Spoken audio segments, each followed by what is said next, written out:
SIM card खरीदने का rule बदलने वाला है और 1 दिसंबर 2023 से इसका पूरा जो गवर्नमेंट ने गाइडलाइन जारी की है, जिसके अकॉर्डिंग जो सिम कार्ड खरीदने का तरीका था उसमें थोड़े बदलाव आने वाले हैं। ज़्यादा बदलाव डीलर साइड के लिए है, क्योंकि डीलर्स अगर कंप्लाई नहीं करते हैं गवर्नमेंट के इस रूल से तो 10 लाख रुपए तक की पेनल्टी और 3 साल तक का ब्लैकलिस्ट किया जा सकता है उन्हें, डीलर्स को।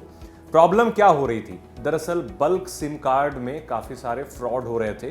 किसी कंपनी के नाम पे रजिस्टर करा करके बहुत सारे लोगों का सिम कार्ड डीलर से एक साथ खरीदा जा रहा था। डीलर की भी मिलीभगत होती थी उसमें, जो सिम कार्ड बेचते थे।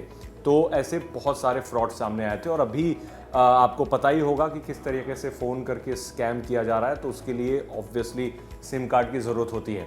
अब डीलर्स ही नहीं बल्कि एंड यूज़र यानी हम और आप जैसे यूज़र्स हैं, वो अगर सिम कार्ड खरीदने जाएंगे तो उनके लिए भी कुछ नया प्रोसेस है। फॉर एग्जांपल केवाईसी पहले भी होता था, अब केवाईसी थोड़ा सा स्ट्रिक्ट होगा। आपको थोड़ा ज़्यादा अपने बारे में डिटेल्स देनी होगी और जो डीलर्स हैं उनको टेलीकॉम कंपनी के साथ एक अग्रीमेंट साइन करना पड़ेगा, जिसमें आपने फॉर एग्जांपल किसी एक डीलर से कोई सिम कार्ड खरीदा है तो वो डिटेल जो है अब सरकार के पास या टेलीकॉम ऑपरेटर्स के पास ये भी जानकारी होगी कि कौन से डीलर से आपने सिम कार्ड लिया है, और उस डीलर की वेरिफिकेशन यानी दोनों जो डेटा है वो साथ में ही क्लब करके मिलेगा। यानी अगर एक किसी पे कोई इन्वेस्टिगेशन चलती है किसी इंसान पे, तो उसके नाम से अगर सिम इशू है तो उसके साथ उस डीलर को भी पकड़ा जाएगा और उससे भी इन्वेस्टिगेशन किया जाएगा कि आपने इस शख्स को सिम कार्ड इशू किया था। तो मैं पूरी गाइडलाइन पढ़ करके आपको बता देता हूं जो गवर्नमेंट की गाइडलाइन है कि क्या क्या चेंजेस होने वाले हैं। तो डीलर्स के लिए ये चेंज होगा कि उन्हें डीलर्स को टेलीकॉम ऑपरेटर्स के साथ अग्रीमेंट साइन करना होगा, जिसमें ये चीज़ मेंशन है कि अगर वो इसके साथ कंप्लाई नहीं करेंगे इस रूल के साथ तो उन्हें 3 साल का जो डीलरशिप है उनकी कैंसिल की जा सकती है, उन्हें ब्लैकलिस्ट में डाला जा सकता है और 10 लाख की पेनल्टी लगाई जा सकती है। एक रूल ये भी है कि अगर बल्क परचेज कोई करना चाह रहा है तो अब बल्क परचेज वाला सिस्टम खत्म हो चुका है। फॉर एग्जांपल कोई कंपनी है, अब कंपनी अपने एम्प्लॉयज़ को अगर सिम कार्ड इशू कराना चाहती है तो उसके लिए जितने सारे एम्प्लॉयज़ हैं इंडिपेंडेंटली हर एम्प्लॉयज़ का यानी हर शख्स का केवाईसी होगा।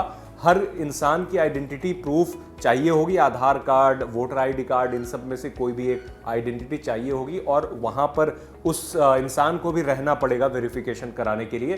पहले ऐसा होता था कि कोई फर्म जो है एक साथ बहुत सारे सिम कार्ड इशू करा लेती थी कंपनी के नाम पे और अपने एम्प्लॉयज़ को देती थी, जिससे काफ़ी फ्रॉड होते थे।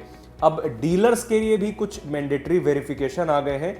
नए रूल के अंडर में जो है जो पीओएस एजेंट्स हैं, जो जहां से आप सिम कार्ड खरीदते हैं, उनको 12 महीने का विंडो दिया गया है जो एग्जिस्टिंग है। यानी पहले से जो डीलर्स है उनको 12 महीने का टाइम दिया गया है। 1 दिसंबर से 12 महीने तक का विंडो है, जिसमें वो इस सरकार के नए रूल के साथ कंप्लाई अगर नहीं करते हैं तो उनके खिलाफ पेनाल्टी लगाई जाएगी और उनके खिलाफ एक्शन लिया जाएगा। यानी इतने समय में उन्हें ठीक कर लेना होगा।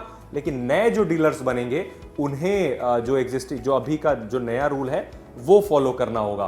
तो कुल मिलाकर बात यह है कि सिम लेने का प्रोसेस थोड़ा सा ट्रिकी हो जाएगा। मतलब अभी जितना इजीली मिलता है तो अभी कुछ समय तक ऐसा होगा, लेकिन आने वाले कुछ समय में चूंकि डीलर्स के साथ अभी ये फाइनल नहीं हुआ है, डीलर्स को 12 महीने का विंडो अभी भी है, तो कुछ समय के बाद थोड़ा प्रोसेस हो सकता है। बट ये अच्छी चीज़ है कंसिडरिंग द फैक्ट कि आजकल इतने सारे स्कैम्स हो रहे हैं जिनमें अलग अलग फ़ोन नंबर का यूज़ करके भी स्कैम किया जा रहा है। तो आपको ये नया रूल कैसा लगा हमें कॉमेंट में ज़रूर बताएं।